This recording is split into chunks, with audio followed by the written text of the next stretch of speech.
আমাদের মাঝে উপস্থিত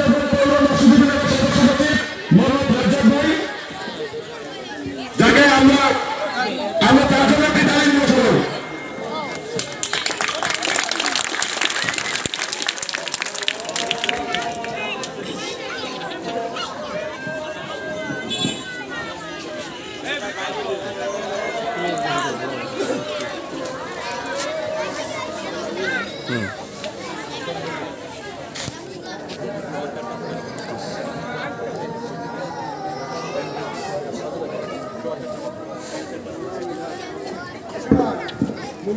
আমরা যারা নামাজ পড়বো, আজান হয়েছে, এর সামনে আমাদের মসজিদ আছে, আমরা নামাজ আদায় করে নামাজের পরে আমাদের প্রোগ্রাম শুরু করবো।